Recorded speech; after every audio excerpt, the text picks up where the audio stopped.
Today, which Muslims in the world are persecuted the maximum? Can you guess? Muslims in which part of the world are persecuted the maximum? Can you guess? From where? Myanmar. Palestine. According to me, today, maximum that Muslims are being persecuted is in Xinjiang, China. Uyghur Muslims. Yes, Muslims are being persecuted in Myanmar a lot, in Palestine a lot, but in China, it is on different levels. At least in Palestine, the Muslims can pray Salah. Correct? They can say Allahu Akbar. They can fast. They can read the Quran. They can get the contentment in their heart. They are being persecuted without doubt. But in China, they are systematically trying to exterminate them. If you know history, in the middle part of the 20th century, a lot of part of Turkey was taken over by the countries. Some part was taken by Russia, and this part, Xinjiang, was taken over by China. They're actually Turkish people, Eastern Turkestan. And they made it part of China illegally. And many countries are doing that. You can easily make out the difference. You can look at their face and tell them these are not Chinese. But Allah subhanahu wa ta'ala has blessed that land with rich minerals. It has got wealth. So China is trying its level best to see to it that Muslims are exterminated from there. And they started in 2015, according to reports. It wasn't known to the world. It came out, some of the human rights organization came to know in 2016, and it came out in the media in 2017. It started coming out. Became more popular in 2018. What do? There are two types of Muslims in China. One is the Uyghur Muslims. The other is the Han Muslim. The Han Muslims are Chinese Muslim. They have problem, but very less compared to the Uyghur Muslims. Because the Han Muslim look like Chinese, they have problems, but compared to the Uyghur Muslims, very little. The Uyghur Muslim nowadays, most of them cannot even offer Salah.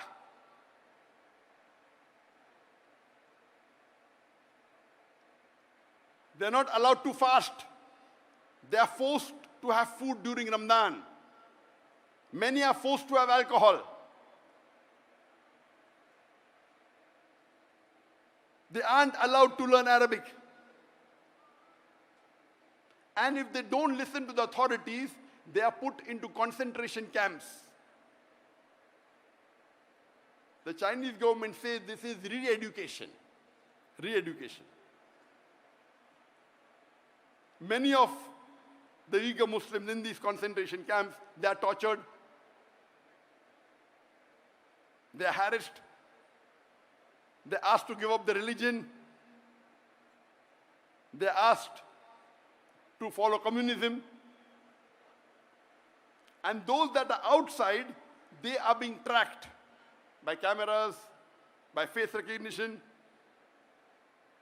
And this has been leaked by the human organization. Almost all of them, they are non-Muslim organizations. So much so that 1 month before,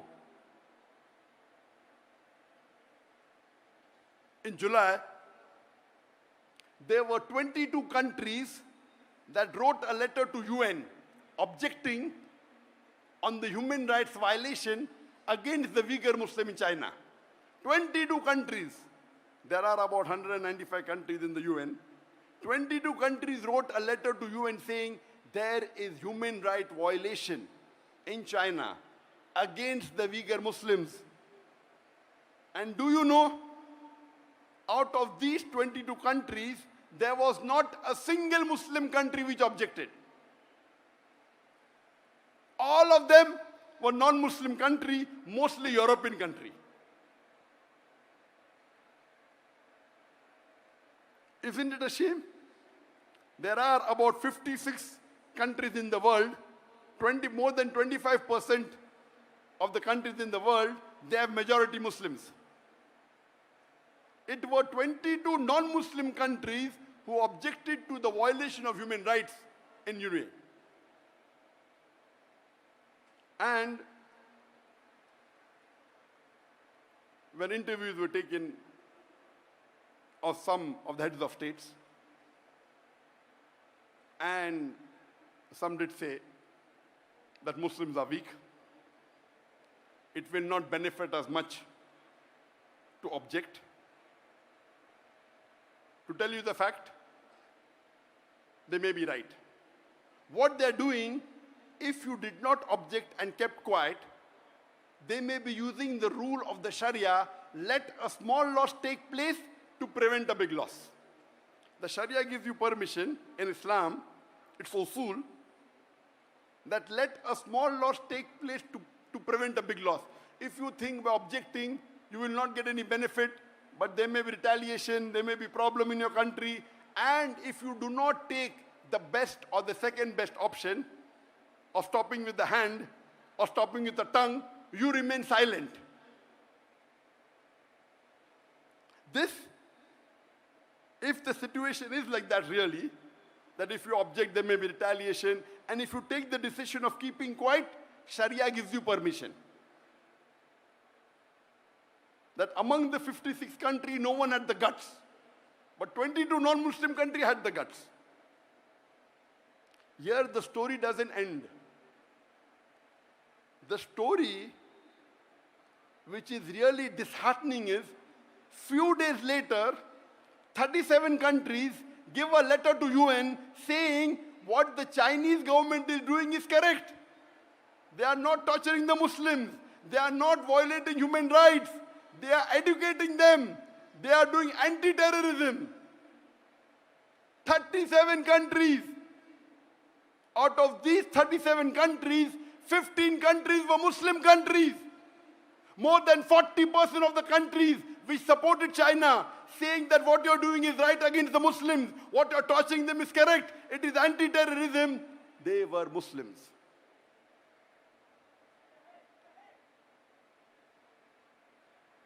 Alhamdulillah, Malaysia wasn't one of them.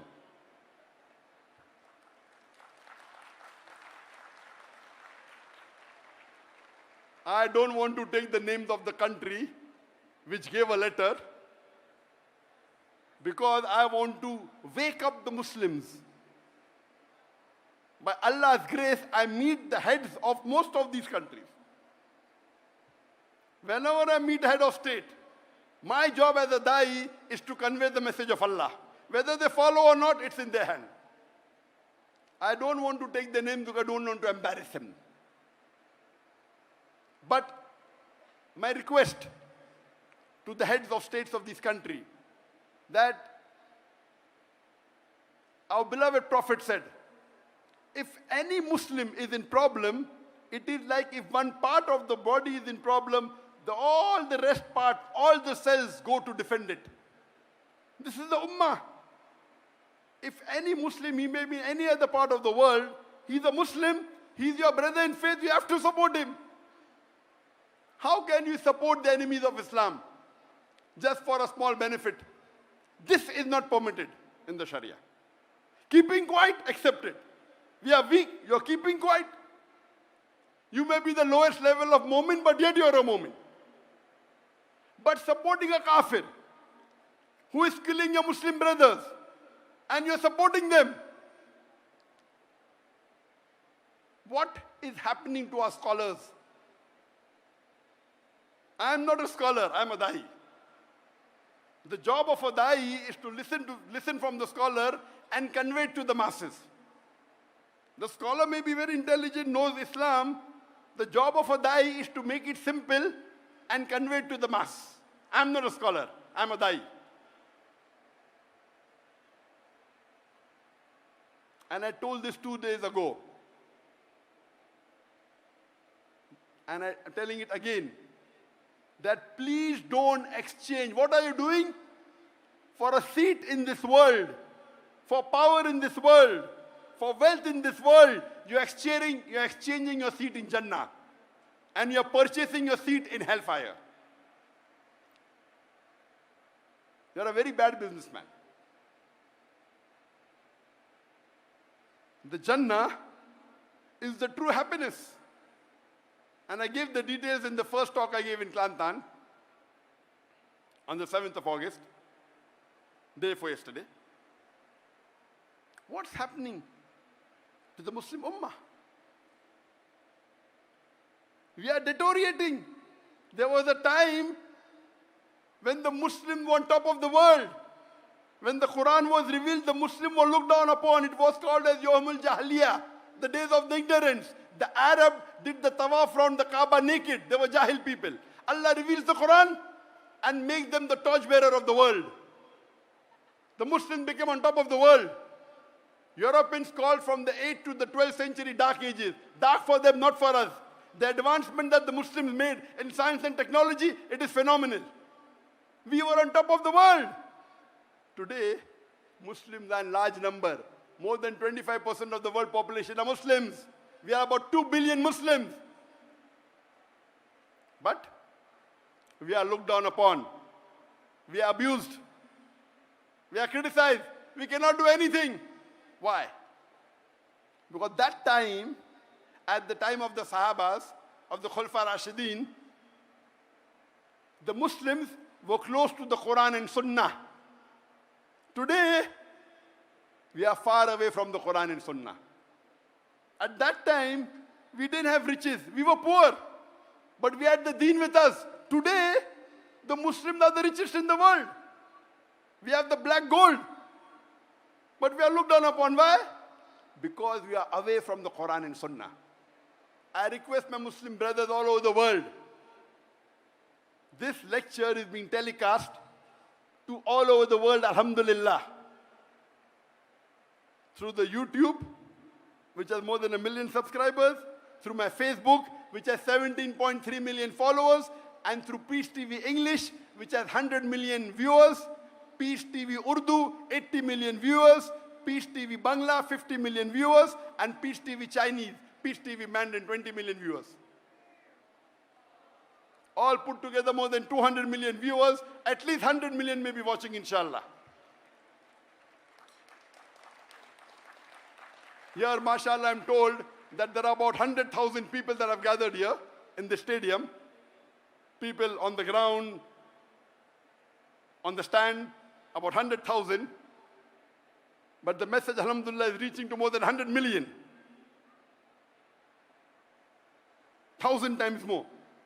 My request to the brothers and sisters all over the world is please come close to the Quran and Sunnah. Do not exchange the worldly power, the worldly seat, the worldly wealth for your seat in Jannah. Please don't.